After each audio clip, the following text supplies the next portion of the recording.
march, we are gathering inside of the bandstand. If you are here to march with us today, we'll be here for all day. If you need more information from the organizations, you can come after. Please come gather inside of the Mo'oheo bandstand. Okay, I think we are ready to start. Those of you who are still trickling in, please hele mai, and we can get started with our pule and our first talks of the day. Let's bow our heads in prayer, please. Keokua, please, we ask you humbly to watch over this group as we gather today for the very important work of advocating for not the denial, but just the opposite of recognizing that we have a problem. Our Mother Earth is hurting, and we need to advocate in whatever small or big ways that we can. And this march today is one of many across the nation to bring awareness to the things that we feel are important so that our Mother Earth can survive. Without any further ado, here's Nico. Mahalo. Aloha, family. Aloha to my brothers and sisters, my aunties, my uncles, the keikis and the cousins, everyone who came out today to stand in solidarity with marches throughout this island, in Waimea and Kona, marches throughout the Hawaiian Islands, in Maui and Kauai and Oahu, as we stand today in solidarity with Washington, and marches all throughout the country, hundreds of thousands of people coming together, shoulder to shoulder, to say enough is enough and stand up. Stand up for our rights, stand up for our climate, stand up for our water and our land. We've had enough of this corruption and the greed, and looking at our resources, our aina, as something that they can extract for their profit at the detriment of us. We stand together in solidarity. Enough is enough. Right here in Hawaii, as we see, right here in Hawaii,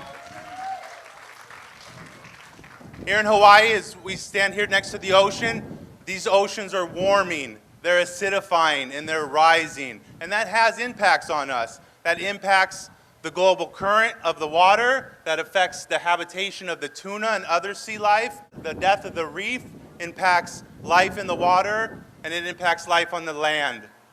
Right? So this is happening today here in Hawaii.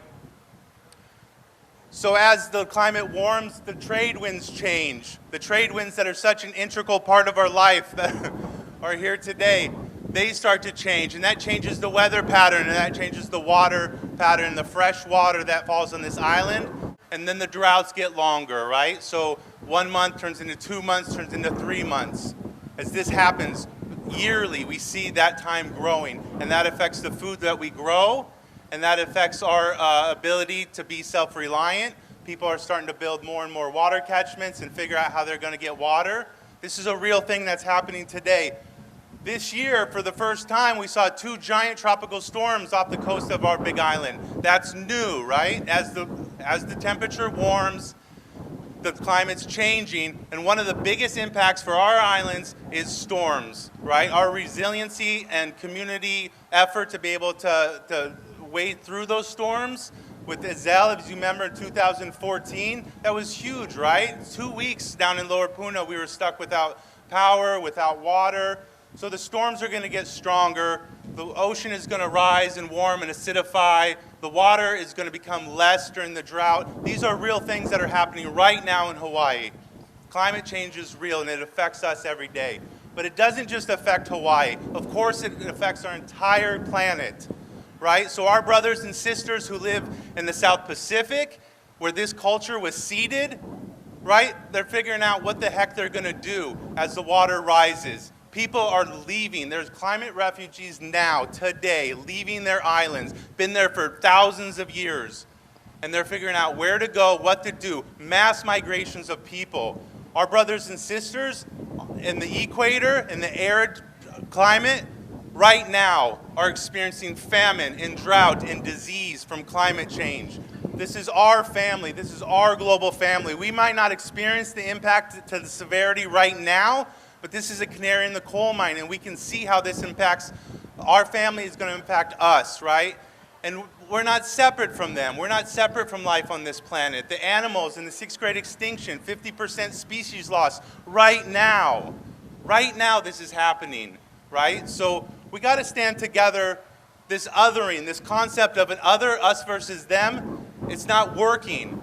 The policy of industrialization severely benefits the Northern Hemisphere, the affluent, right, Western culture, at the degradation of our brothers and sisters in the Southern Hemisphere, the poor, the disenfranchised. This is the othering. This is the concept that what we do doesn't matter because it doesn't affect us, but it affects other parts of this planet who, as we know, are us. There is no separation between them and us. We're one family, right? Right. Sweet.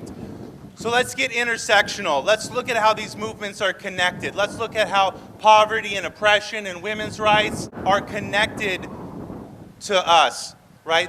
Climate change is not separate from that, right? If we think about poor people as someone separate than us and we don't give a crap about what's happening to them and we continue business as usual, what happens? Our brothers and sisters, our part of our family hurt and they suffer and they wonder where the heck they're going to go as they migrate and they can't feed their children and they can't feed their family. So we need to get intersectional. We need to figure out ways that we can come together. We talk about the concept for this march is we resist, we build, and we rise. So down in our root, down in our core, we resist, we fight back. We resist against the oppression, we resist against the powers that be that don't give a crap about us. We resist, but we also resist on a personal level. We resist the temptation for ease and simplicity at the expense of others as we consume and we buy things that are not from this island. We resist that temptation.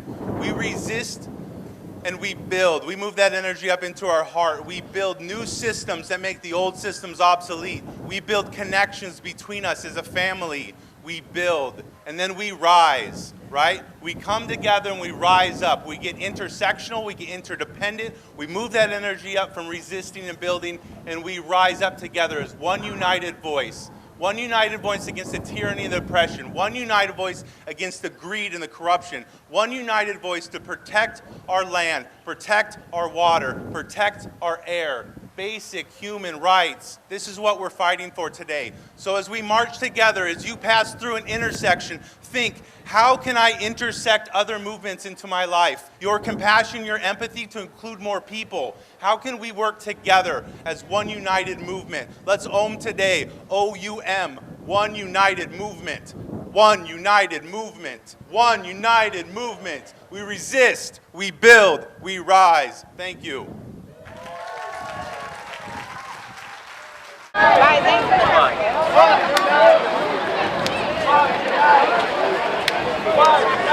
you.